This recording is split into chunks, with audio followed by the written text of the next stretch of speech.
नमस्कार, मैं दीपक रथ आप सबको उदय उदय इंडिया डिजिटल चैनल की ओर से बहुत-बहुत बधाई देता हूँ। आज सिर्फ एक कहानी सुनाना चाहता हूँ। अपने मन की कुछ बात करना चाहता हूँ। कहानी उस विभाजन की है और मैं कहूँ एक विभत्स कहानी है। मैं मानता हूँ मेरा ये कहानी थोड़ा लंबी है पर सुनिएगा ज़रूर। रावलपिंडी के समीप हिंदुओं का एक छोटा-सा गाँव था। 500 से लगभग वयस्क होंगे। बाकी बच्चे, बूढ़े, गाँव के सरपंच रामलाल एक विशाल बरगद के नीचे बैठे थे। तभी मोहन भागता हुआ आया। बोला, सरपंच जी, सरपंच जी। सरपंच जी ने कहा, क्या हुआ मोहन? सरपंच जी, मुझे पता लगा है यहाँ से 8 कोस दूर हिंदुओं ने अपना गांव खाली करना शुरू कर दिया है। सिख भाई भी उनके साथ अमृतसर जाने की तैयारी कर रहे हैं। सरपंच ने एक लंबी सांस ली और कहा, मैंने कल ही रेडियो पर यह बात सुना था। महात्मा गांधी ने कहा है, अनकोट कोट, कि भारत पाकिस्तान का विभाजन मेरे लाश पर होगा। क्या तुम्हें उनकी बात पर भरोसा नहीं है? फिर मोहन बोला, सुना तो मैंने भी है कि जवाहरलाल नेहरू ने कहा है कि हिंदुओं अस्वस्थ रहो, भारत के कभी टुकड़े नहीं होंगे। तुम लोग लाहौर और रावलपिंडी में आराम से रहो। पर जिस गांव की मैं बात कर रहा हूं, उस गांव पर पिछले रात को चारों ओर के मुसलमान दंगाइयों ने इकट्ठी होकर हमला कर दिया। उनकी संपत्ति लूट ली, दुकान में आग लगा दी। मैं तो यह भी सुना है कि किसी गरीब हिंदू की लड़की को भी उठाकर ले गए हैं। भय के कारण उन्होंने आज ही पलायन करना शुरू कर दिया है।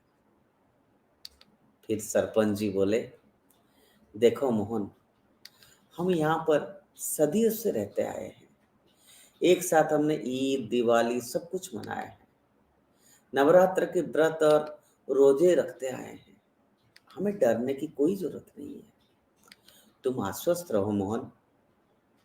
मोहन सरपंच जी की बात सुनकर चुप हो गया, मगर मोहन के मन में रह रह कर एक सवाल आता रहा कि सरपंच जी को कम से कम गांव के हिंदुओं को इकट्ठा कर सावधान तो करना चाहिए था। अभी 2 दिन ही बीते हैं, चारों ओर के गांव के मुसलमान इकट्ठे होकर सरपंच से मिलने आए और बोले, हमें मुसलमान अमन कमेटी के लिए चंदा भेजना है। आप लोग चंदा दो। ना नुकर करते हुए सरपंच ने गांव से 50,000 रुपया इकट्ठा करवा के दिया। 2 दिन बाद फिर आ गए, बोले कि और दो। सरपंच ने कहा, अभी तो दिया था। तो उन्होंने कहा, कम पड़ गया, और दो। तुमने सुना नहीं 8 कोस दूरी में हिंदुओं का गांव का क्या हस्त्र हुआ है? तुम्हें अपनी सुरक्षा की जरूरत है कि नहीं? सरपंच ने इस बात भय से 70,000 इकट्ठे करके दे दिया।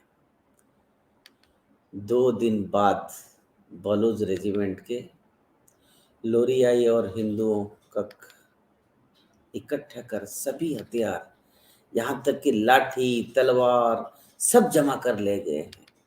बोले कि यह लोगों से बचाने के लिए किया है। कुरान पाक की कसम खाकर रक्षा का वायदा भी कर गए हैं।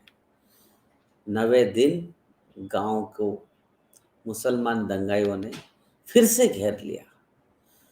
सरपंच को आश्चर्य हुआ कि जब उसने देखा कि जो हथियार बलूच रेजिमेंट उनकी गांव से जब्त करके ले गई थी, वही हथियार उन दंगाइयों के हाथ में था। दंगाइयों ने घरों में आग लगा दी, संपत्ति लूट ली, अनेकों की मौत की घाट उतार दिया, हिंदुओं की माताओं और बहनों की उनकी आंखों के सामने बेइज्जत कर दी। सैकड़ों हिंदू औरतों को नंगा कर उनका जुलूस निकाला गया। हिंदू पुरुष मन मन में यही विनती कर रही थी कि ऐसा दृश्य देखने से पहले उनको मौत क्यों नहीं आई, पर बेचारे क्या करते। गांधी और नेहरू ने झूठ आश्वासन जो दे दिए थे, गांव के कुछ बच्चे लोग अंधेरे का लाभ उठाकर खेतों में कहीं जाके छुप गए। न जाने कैसे वो रात बिताई।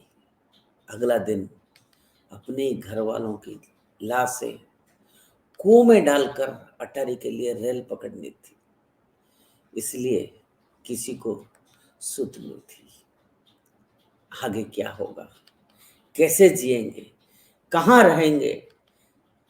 ये कहानी कोई एक घर का नहीं था। ये तो लाहौर, डेरा गाजी खां, झेलम, सियालकोट, कोहाट, मुल्तान हर जगह पर एक ही कहानी था। कहानी क्या, ये तो साक्षात नर पिशाचों का नंगा नाच ही था।